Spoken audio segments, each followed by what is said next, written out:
부활의 아침입니다.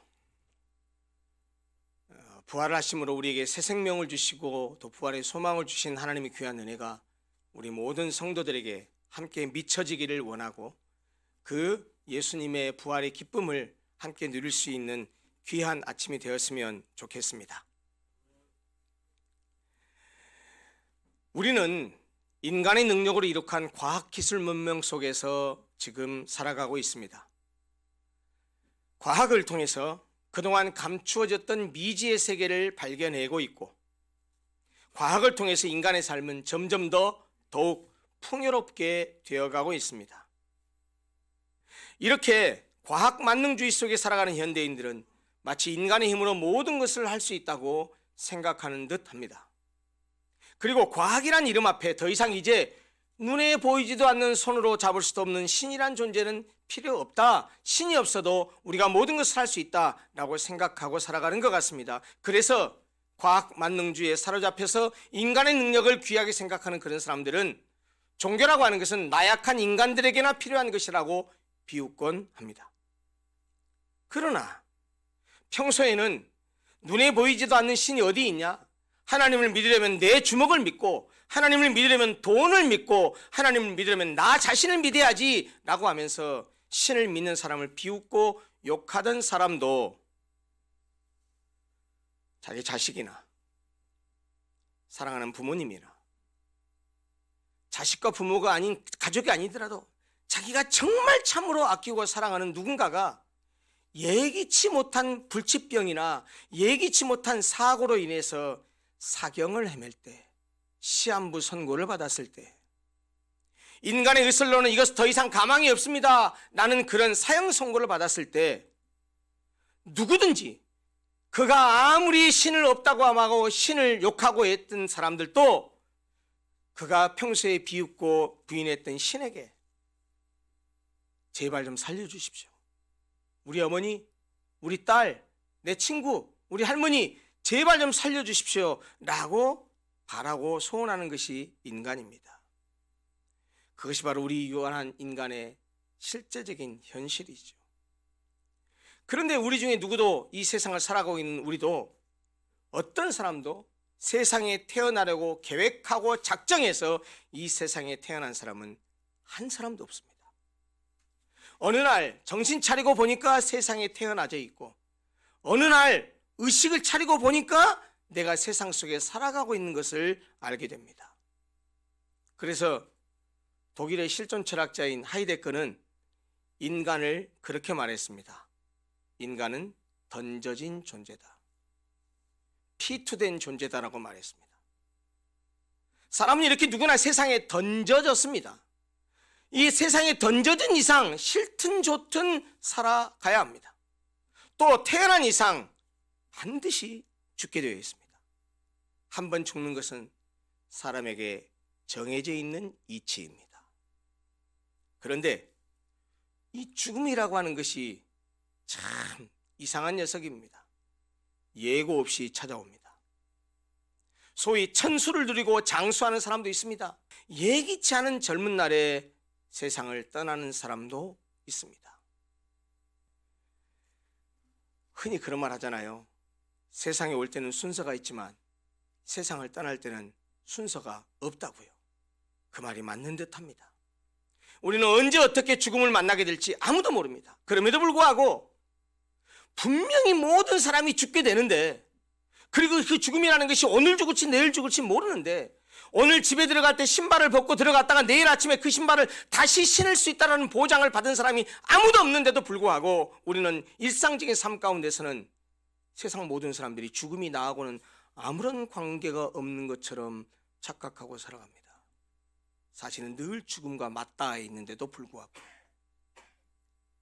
그러다가 나에게 가까운 누군가가 갑작스러운 죽음을 당하는 것을 보면 죽음이라는 것이 나에게 그리 먼 것이 아니구나라는 사실을 깨닫게 됩니다. 더구나 자기 자신이 죽음의 고비를 넘기는 경험을 하고 나면 더욱 죽음의 문제에 대해서 진지해지게 됩니다. 여러분, 사실 우리는 한치 앞의 일을 알 수가 없습니다. 전혀 알 수 없는 불확실함 속에 살고 있기 때문에 우리의 운명을 장담할 사람은 누구도 없습니다. 그런데 우리 모두가 부인할 수 없는 확실하고도 분명한 사실은 인간은 반드시 죽는다는 것이죠. 죽음만큼은 확실합니다. 그리고 죽음은요, 모든 사람들에게 평등합니다.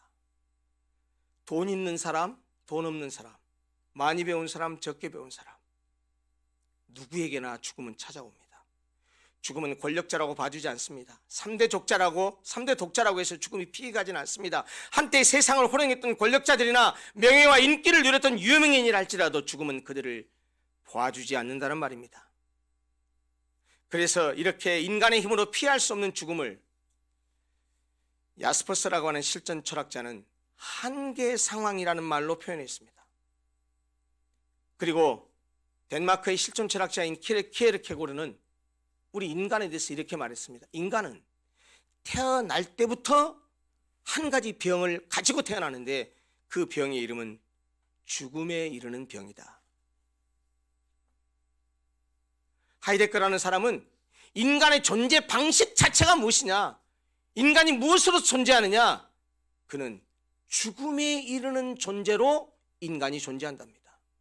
결국은 인간은 죽음을 향해서 가고 있고 죽음에 의해서 정복당하고 죽음에 이르게 된다는 것이죠. 그런 의미에서 사실 인간은 살아가는 것이 아니고 죽어가는 것이라고 말해도 틀린 말은 아닐 것입니다. 영웅호걸이나 절세 가인이라 할지라도 결국은 한 줌의 흙으로 돌아가서 저 무덤 한 편을 사고 있는 저 모양이 될 것이다 라고 노래하고 있는데, 우리 모두는 그렇게 한 평 남짓한 무덤에 묻히게 되는 것이 우리 인간의 운명입니다. 결국 우리 모든 인간은 죽음 앞에 굴복당하게 된다는 말입니다. 죽음을 벗어날 수도 없고 죽음을 회피할 수도 없습니다. 죽음 앞에 누구도 힘을 쓸 수 없습니다. 그러기에 죽음이란 것을 생각해 보면 인생 자체가 얼마나 허무하게 느껴지는지 모릅니다. 그래서 우리가 아무리 유쾌하다가도 기쁘고 즐겁게 지내다가도 죽음만 생각하면 우울해지고 두렵고 겁이 나는 것이 사실이죠. 분명하게 찾아옵니다. 근데 우리가 청하지 않아서 찾아오는 그런 불청객처럼 모두에게 찾아오는 이 불청객 죽음, 도대체 이 죽음이라는 불청객은 어떻게 해서 우리에게 찾아오게 되었을까요? 왜 모든 사람이 죽음 앞에 항복을 하고 백기를 드려야 할까요? 성경은 말합니다. 그것은 죄 때문이라고 말합니다. 죄가 바로 우리에게 죽음을 가져왔습니다. 최초의 인간이요 모든 인간의 대표자였던 아담이 선악과를 따먹으면 반드시 죽게 될 것이라고 말씀하신 하나님의 명령을 거역하고 불순종해서 절대로 따먹지 말라는 그 선악과를 따먹으로 말미암아 죄를 짓고 타락함으로써 죄가 세상에 들어오고, 죄가 세상에 들어와서 사망이 우리에게 왕노릇하게 되었습니다. 모든 인류가 죄 때문에 죽음의 법칙 아래 놓이게 되었다는 말입니다. 그래서 인류는 죽음과 싸워보려고 안간힘을 다해왔습니다. 역사 이래로 모든 사람들이 죽음의 법칙을 깨트려보려고 온갖 몸부림을 쳤습니다. 그러나 누구도 그 죽음을 극복한 사람이 없습니다. 우리가 흔히 잘 알고 있는 사람 있죠. 중국의 시 황제는 불로초, 불사약을 구해오라고 해서 어린 소년 3,000명을 많은 금은 보화를 주어서 돌려보냈다고 합니다. 그 찾아오라고요. 불로초 얻어오라고요. 구하지 못했습니다. 한나라의 무제는 이른 새벽에 내리는 이슬을 받아 마시면 장수한다, 불로 장생한다라고 하는 말을 믿고 건장국 안에 이슬을 받는 자그마치 높이 46m에 달하는 승로반이라고 하는 이 쟁반을 만들어서 거기에 이슬을 받아서 그 이슬을 먹고 살았다고 합니다. 그러나 한무제도 역시 죽음을 이기지 못했습니다. 진시황은 49세, 한무제는 그 승로반에 이슬이 조금 효험이 있었는지 모르지만 좀 더 오래 살아서 69세에 세상을 떠났습니다. 아무리 발버둥을 쳐도 누구나 죄가 쏘는 그 화살, 그 죽음의 화살을 피하지도 못하고 당해내지도 못하는데, 여기 그 죽음과 관련된 너무 기쁘고 놀라운 소식이 우리에게 있습니다. 죽음에 대해서 더 이상 불안하고 두려워하지 않아도 될 기쁘고 기쁜 소식입니다. 무엇입니까? 예수 그리스도께서 죽음을 이기시고 부활하셨다는 것입니다. 그가 부활하심으로 죽음을 이겼고 그가 부활하심으로 죽음을 정복하셨습니다. 우리 주 예수 그리스도는 저주스러운 죽음의 법칙을 깨뜨리시고 영원한 생명의 주로 부활하셨습니다. 물론 예수님도 죽음이라는 독화살을 맞아서 가장 비참한 죽음, 가장 저주는 죽음을 십자가 위에서 당하셨습니다. 그러나 예수님은 죽음에 정복당하지 않으셨습니다. 오히려 예수께서 죽음을 정복하셨습니다. 안식 후 첫날 새벽, 주일날 새벽에 장사 지낸 지 3일째 되는 날에 구약 성경에 그렇게 많은 성경이 예언했던 대로, 그리고 당신 자신이 약속했던 대로 예수님은 무덤 문을 열고 나오셨습니다. 죽음의 권세를 깨뜨리시고 부활하셨습니다. 영원한 사망 권세를 박살내시고 새 생명의 주로 부활하셨습니다. 부활은 인간의 삶과 죽음의 법칙을 송두리째 바꾸어 놓은 새 생명의 원리이자 기적입니다. 예수 그리스도의 부활은 죽은 자에게 부활이 있다는 사실을 실제로 경험적으로 보여주신 사건입니다. 옛날 이야기나 누가 꾸며낸 허황된 이야기가 아닙니다. 판타지 소설에 나오는 이야기가 아닙니다. 예수 그리스도의 부활은 역사적인 사실, 히스토리컬 팩트입니다.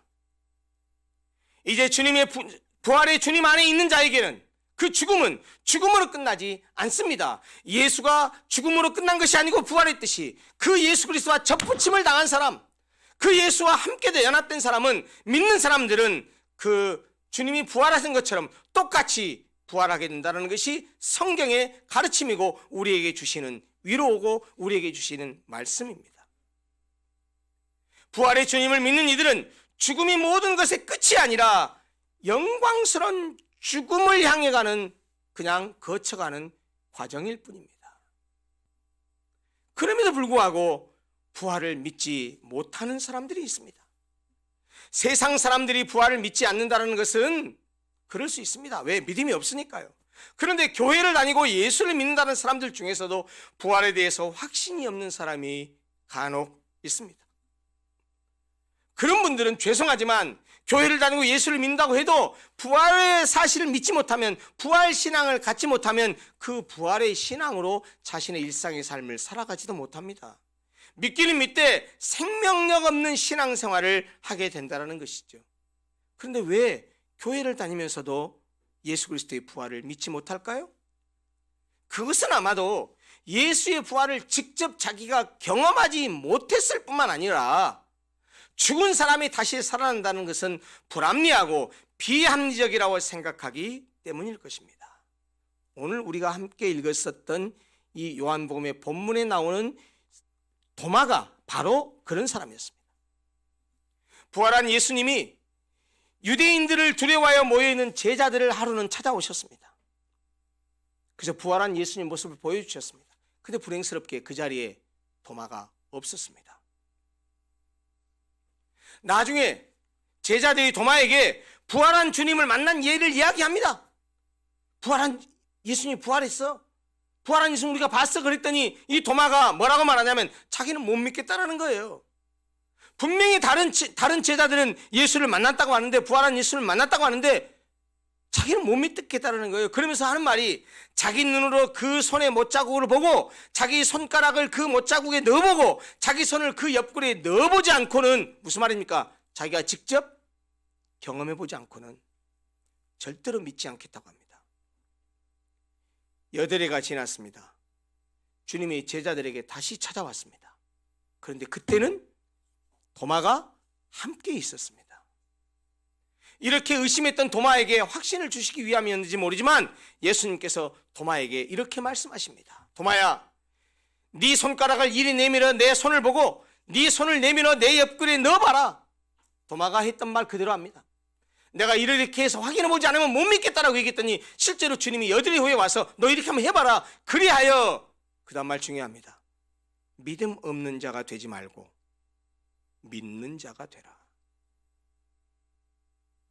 예수님을 만난 도마는 실제로 부활한 예수님을 직접 눈으로 경험하고 실제로 만져볼 수 있는 그 주님을 앞에 보면서 예수님을 향해서 이제 위대한 고백을 합니다. 나의 주, 나의 하나님이십니다. 분명히 십자가에 못 박혔다가 장사 지낸 바 되었는데 이렇게 부활한 모습으로 나타나는 걸 보니 당신은 정말로 나의 주님이시오 나의 하나님이십니다라고 고백합니다. 얼마나 놀라운 신앙 고백입니까?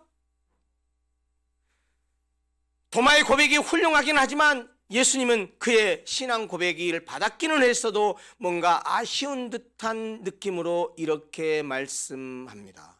도마에게 하신 말씀입니다. 너는 나를 본고로 믿느냐?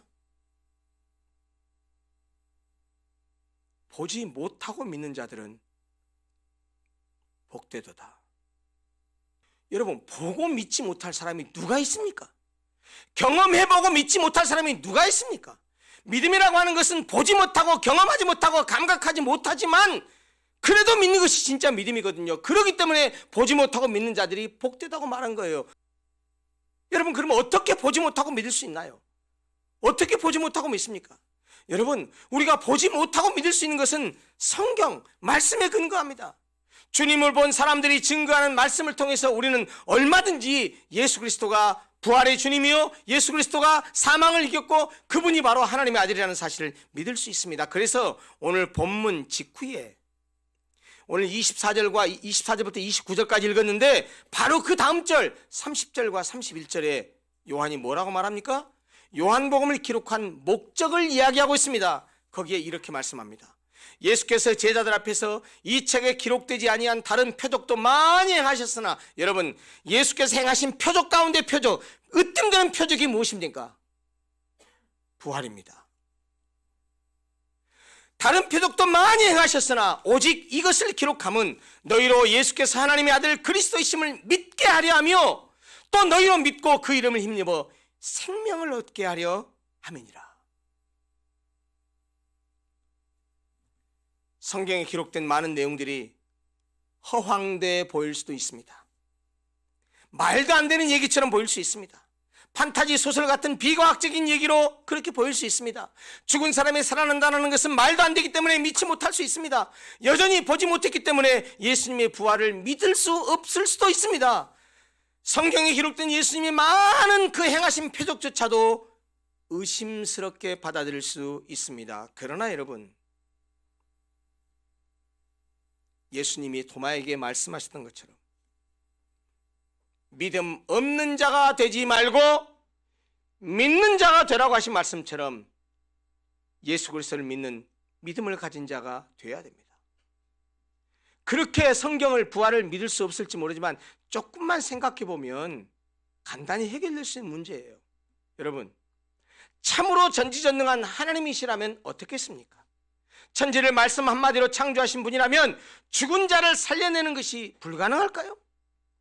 무에서 유를 창조하시고 생명의 주인이신데 죽은 자를 다시 살려내는 것이 무슨 어려운 일이겠습니까? 우리는 우리의 사고와 우리의 상식으로만 판단하려고 하지만 하나님은 우리의 사고와 상식을 훨씬 뛰어난 전능한 분이십니다. 인간으로서는 도저히 불가능한 일이라도 천지를 말씀 한마디로 창조한 하나님에게는 불가능한 것이 없다라는 말입니다. 게다가 상식적으로도 한번 생각해 보십시오. 예수가 인간을 위해서 십자가에 죽고 장사 지는 바 되었다가 사흘 만에 부활했다는 이 사실을 자그마치 2000년 동안이나 수많은 사람들이 믿어오고 있습니다. 2000년이 넘도록 그토록 많은 그리스도인들이 예수가 부활했다고 믿을 뿐만 아니고 그 부활한 예수님을 위해서 자기의 일생을 그분에게 바치고 목숨까지 버렸는데 2000년 동안 그렇게 예수를 믿고 자기 목숨을 버린 그 모든 사람들이 어리석은 바보였을까요? 사실도 아닌 거짓말에 속아서 그렇게 했을까요? 예수님의 희대의 사기꾼이었다고 한다면, 부활하지도 않았는데 부활했다고 거짓말을 했고 그 거짓말이 믿어지게 된 것이라고 한다면 어쩌면 예수의 부활을 믿지 않는 것이 더 현명할지 모릅니다. 그러나 여러분, 2000년 동안 그렇게 수많은 사람들을 속일 수 있었다고요? 그건 전혀 불가능합니다. 왜냐하면 상식적으로 생각해서도 오랜 기간 동안에 모든 사람이 아니고 몇몇 사람을 속일 수는 있어요. 또 수많은 사람을 단시간에 짧은 기간 동안에는 속일 수 있습니다. 그러나 이토록 오랜 2000년 동안이나 수많은 사람들을 그렇게 속일 수 있는 것은 불가능합니다. 부활하지 않고 부활했다고 거짓말해가지고 부활을 믿게 하는 것, 그것을 2000년 동안은 지속할 수 있는 것, 불가능한 일입니다. 사랑하는 성도 여러분, 기독교는 죽은 신의 무덤을 숭배하는 종교가 아닙니다. 우리 기독교는 죽은 신을 믿는 사람들이 아닙니다.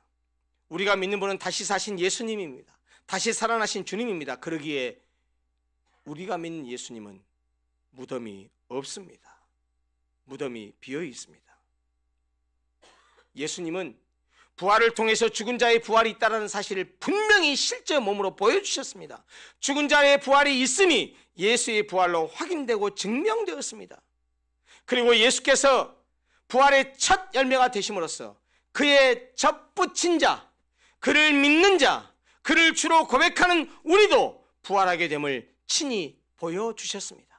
그가 부활의 첫 열매였고 그 다음 그 예수 그리스도 안에 있는 우리가 두 번째, 세 번째 부활의 열매가 될 것입니다.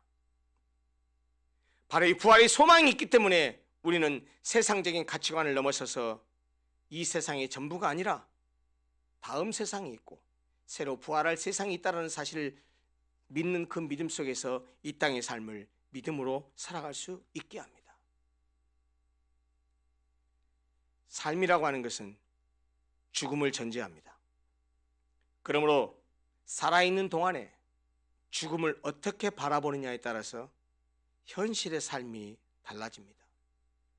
죽음이 인생의 마지막 장이라고 생각하는 사람들, 그런 사람들은 죽기 전에 살아있을 때 가능한 모든 것을 움켜쥐려고 합니다. 죽음을 의식하지 못한 사람들은 자기가 이렇게 늙어 죽을 때까지 정말 3,000년, 4,000년 살 것처럼 평생 살 것처럼 그렇게 살아갑니다. 그리고 죽기 전에 살아있을 때 가능한 모든 것을 움켜쥐려고 합니다. 그러나 죽음과 함께 모든 것은 다 끝장나고 사라지게 됩니다. 모든 것을 움켜쥐어봤자 그들에게 죽음이 닥치면 그가 쥐고 있는 모든 것 다 놓고 가야 됩니다.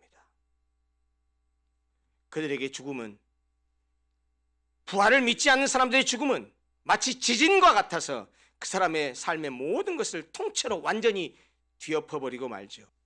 죽음 너머에 부활이 있다고 믿는 사람들, 우리들, 죽음 너머에 부활이 있다고 믿기 때문에 삶의 자세와 삶의 태도도 다른 사람들과 다른 삶을 살아가게 되어 있고 그렇게 살아야 합니다. 죽음이 끝이라고 생각하는 사람들과는 전혀 다른 모습으로 살아가야 한다는 말이죠. 사랑하는 성도 여러분, 꼭 잊지 마십시오. 오늘 우리가 하루를 살아갈 때 죽음을 전제하고 오늘 하루를 살아야 합니다. 예수님은 인류의 모든 죄를 지시고 십자가에 돌아가셨지만 3일 만에 사망 권세를 깨뜨리시고 부활하셨습니다. 죽으셨으나 그 죽음을 통해서 승리하셨습니다. 어떻게 해서요? 부활하셔서. 죽음을 통해서 그의 시신이 장사되어 무덤에 묻히셨다가 부활을 통해서 무덤에서 나오셨기 때문에 누우셨던 무덤은 아까 말씀드린 대로 비어 있습니다. 바로 그 빈 무덤이 예수께서 부활하셨다는 가장 강력한 증거죠. 그래서 기독교는 다른 종교와 달리 창시자의 무덤을 자랑하지 않는다니까요. 아니, 자랑할 무덤이 없습니다. 죽음을 이기고 부활하셨기 때문이죠. 사랑하는 성도 여러분, 보고 믿는 것은 누구나 할 수 있어요. 그리고 어찌 보면 보고 믿는다라는 말은 말이 안 되는 이야기입니다. 여러분, 보이는 것은 보면 되고 만질 수 있는 것은 만지면 되는 거예요. 보지 못하기 때문에 믿는 겁니다. 만질 수 없기 때문에 믿는 겁니다. 보지 못했음에도 믿는 것이 진짜 믿는 것입니다. 그러기에 그 믿음이 복된 거지요. 너는 나를 본고로 믿느냐? 보지 못하고 믿는 자들은 복되도다. 보고 믿는 너 같은 그런 믿음을 가진 그런 믿음 없는 자가 되지 말고 믿는 자가 되라. 보지 않고 믿는 그런 믿음을 가진 자가 되라는 말인데, 아마 이 주님이 도마에게 했던 이 말씀이 우리에게 가장 적확한 말씀이라고 생각합니다. 우리는 볼 수 없잖아요. 말씀을 통해서만 접하잖아요. 보지 못하고 믿는 자들은 복되다고 하셨고, 믿음 없는 자가 되지 말고 믿는 자가 되라고 말씀하신 이 주님의 말씀을 기억하면서 주님이 부활하셨다는 이 부활의 기쁜 소식을 전하는 이 부활의 아침에 보지 못하고 믿는, 예수의 말씀에 의지하여서 믿는 그런 믿음 있는 자가 되어서 부활의 아침에 부활하신 주님의 영광과 기쁨을 우리 모든 성도들도 함께 누리게 될 수 있기를 바랍니다. 예수께서 부활하셨습니다. 기도하겠습니다.